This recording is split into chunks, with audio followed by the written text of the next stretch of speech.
First year second semester அதுல வந்து பாத்தீங்கன்னா பள்ளி மேலாண்மையும் நிர்வாகமும் அந்த சப்ஜெக்ட்ல இருந்து இம்பார்ட்டன்ட் 10 மார்க் கொஸ்டினும் அந்த ஒவ்வொரு 10 மார்க் கொஸ்டின் கீழேயும் என்னென்ன தலைப்புகள் வரும்னு சொல்லி தான் நம்ம பார்க்க போறோம். சரிங்களா?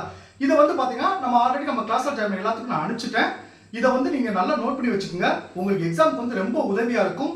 அதே மாதிரி ஒவ்வொரு எக்ஸாமுக்கும் முதல் நாள் வந்து உங்களுக்கு திருப்பி பார்க்கறதுக்கும் உங்களுக்கு ரொம்ப ஈஸியா இருக்கும். சரிங்களா? ஏன்னா ஒரு 2 யூனிட் முடிச்சுட்டு 3வது யூனிட் 4வது யூனிட் படிக்கிறப்போ ஃபர்ஸ்ட் யூனிட் என்ன படிச்சோம் அப்படின்றது ஞாபகம் இருக்காது.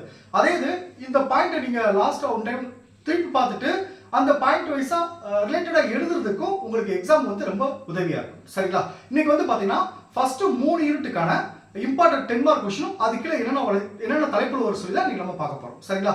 அதே மாதிரி நம்ம கிளாஸ்ல ஜாயின் பண்ண எல்லாத்துக்கும் இந்த ஒவ்வொரு சப்ஜெக்ட்டுக்கான 1 மார்க் கொஸ்டின் வந்து நாளையில இருந்து நான் உங்களுக்கு எல்லா சப்ஜெக்ட்டுக்கும் நான் அனுப்பிச்சிடுவேன். சரிங்களா? ஓகே, இன்னைக்கு நம்ம பார்ப்போம். இப்போ பாத்தீங்கன்னா பள்ளி மேலாண்மையும் நிர்வாகமும் important 10 mark question first unit பள்ளி மேலாண்மை. ஃபர்ஸ்ட்ல வந்து பாத்தீங்கன்னா ஒரு 3 முக்கியமான 10 மார்க் கொஸ்டின் இருக்கு. ஒன்னு பாருங்க, கல்வி மேலாண்மையின் கூறுகள். 2 வள மேலாண்மை. 3 பங்கு பெறும் மற்றும் பங்கு பெறா மேலாண்மை. இந்த 3 10 மார்க் கொஸ்டின் முக்கியமானது. சரிங்களா? இப்போ ஃபர்ஸ்ட் கொஸ்டின் கீழே என்னென்ன தலைப்பு வரும் பார்ப்போம். கல்வி மேலாண்மையின் கூறுகள். இதுக்கு கீழே மொத்தம் 7 தலைப்புகள் வரும்.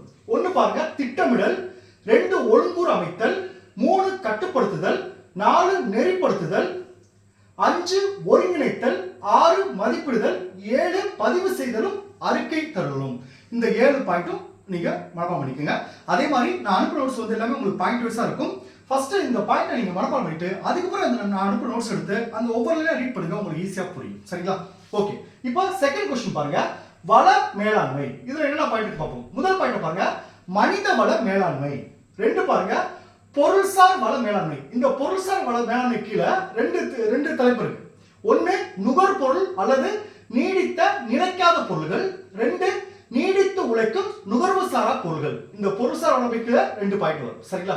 அடுத்து 3 பாருங்க, நிதி வள மேலாண்மை. நிதி வள மேலாண்மை. இந்த மாதிரி நீங்க பாயிண்ட்லாம் எழுதி நீங்க பாக்ஸ் போட்டு காட்டினீங்கன்னா உங்களுக்கு கண்டிப்பா அரியர் வராது, நல்ல மார்க் வந்துடும். சரிங்களா?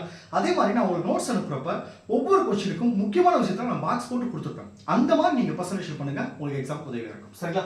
ஓகே, அடுத்து பாருங்க, 3வது கொஸ்டின் பாருங்க, பங்கு பெறும் மற்றும் பங்கு பெறா மேலாண்மை. இதுல என்னென்ன தலைப்பு பார்ப்போம்.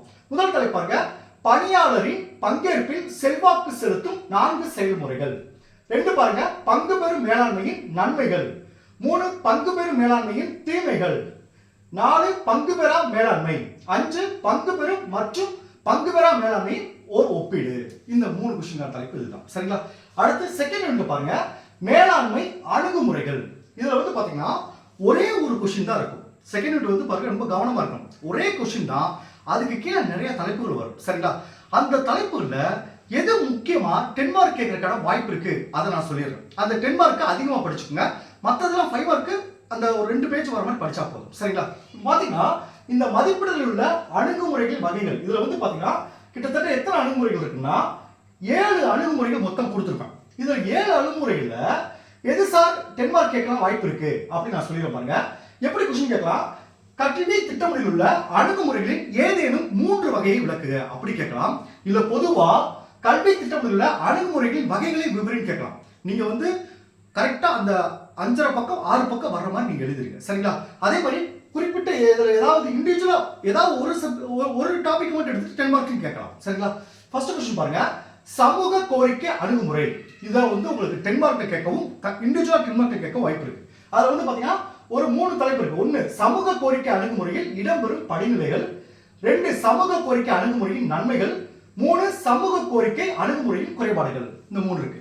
செகண்ட் क्वेश्चन பாருங்க, மனித ஆற்றல் தேவை அணுகுமுறை அல்லது மனித வள மேம்பாட்டு அணுகுமுறை. இதையும் உங்களுக்கு இண்டிவிஜுவலா கூட 10 மார்க் கேட்க வாய்ப்பு இருக்கு. 1 பாருங்க, என்னென்ன பாயிண்ட் வரும் பாருங்க. 1 பாருங்க, மனித ஆற்றல் அணுகுமுறையின் நன்மைகள். 2 மனித ஆற்றல் அணுகுமுறையின் குறைகள். அது கீழே வருங்க 3. அதாவது இந்த 2வது தலைப்பு கீழே 2 தலைப்பு வருது. மனித ஆற்றல் அணுகுமுறையின் நன்மைகள், மனித ஆற்றல் அணுகுமுறையின் குறைபாடுகள். அடுத்து 3வது பாருங்க, செலவு பயன் பகுப்பாய்வு அணுகுமுறை. 4 பாருங்க, வரவு விகித அணுகுமுறை. இதையும் 10 மார்க் கேட்க வாய்ப்பு இருக்கு. அதாவது 3 தலைப்பு வந்து உங்களுக்கு 10 மார்க் கேட்க வாய்ப்பு இருக்கு நான் சொல்லியிருக்கேன். இது கீழே 2 தலைப்பு வரும். வரவு விகித அணுகுமுறையின் நன்மைகள், வரவு விகித அணுகுமுறையின் குறைபாடுகள். அடுத்து 5வது தலைப்பு பாருங்க, சமூக நீதி அணுகுமுறை, 6 உள்கல்வி விரிவாக்க அணுகுமுறை, 7 மக்கள் தொகை கணிப்பு படிவம். சரிங்களா? மறுபடியும் இந்த கொஸ்டின் நான் சொல்லிடுறேன். அதாவது கொஸ்டின் எப்படி கேட்கலாம்னா, ஒரே கொஸ்டின்ல, அதாவது கல்வி திட்டமிடல் அணுகுமுறைகளின் வகைகளை விவரினா இந்த 8ஐயும் எழுதி 5.5 பக்கம் வர மாதிரி தலைப்பு எல்லாம் கொண்டு வந்துருங்க. உள்ள இருக்க கண்டென்ட்டை சுருக்கிங்க. சரிங்களா? அப்படி இல்லாம கல்வி திட்டமிடல் அணுகுமுறையில் ஏதேனும் 3 வகைகளை விவரி, இல்ல 4 வகைகள் விவரின்றா இந்த 7ல ஏதாவது நல்லா படிச்சதா ஒரு 3 நாள் எக்ஸ்பிளைன் பண்ணிடலாம். சரிங்களா? அதே மாதிரி இன்னொன்று கேட்பாங்க, இண்டிவிஜுவலா கேட்டிருப்பாங்க. நீங்க லாஸ்ட் இயர் கொஸ்டின் பார்த்தா இந்த மாதிரிலாம் கேட்டிருக்காங்க. அப்படி இண்டிவிஜுவலா கேட்டா இந்த சமூக கோரிக்கை அணுகுமுறை, அடுத்து மனித ஆற்றல் தேவை அணுகுமுறை, அடுத்து இந்த வரவு விகித அணுகுமுறை, இந்த 3 அணுகுமுறை ரொம்ப முக்கியமானது. சரிங்களா? ஓகே. அடுத்து தேர்ட் யூனிட் பாருங்க, கல்வி நிர்வாகம். இதுல வந்து 3 கொஸ்டின் முக்கியமானது. 1 தலைமை செயல்படும் விதங்கள், 2 கல்வி நிர்வாக கொள்கைகள், 3 கல்வி மேலாண்மைக்கும் மற்றும் கல்வி நிர்வாகத்திற்கும் இடையான தொடர்பு. இந்த 3 கேள்வி வந்து யூனிட் 3 பொறுத்தவரைக்கும் முக்கியமானது. ஃபர்ஸ்ட் பாருங்க, தலைமை செயல்படும் விதங்கள்.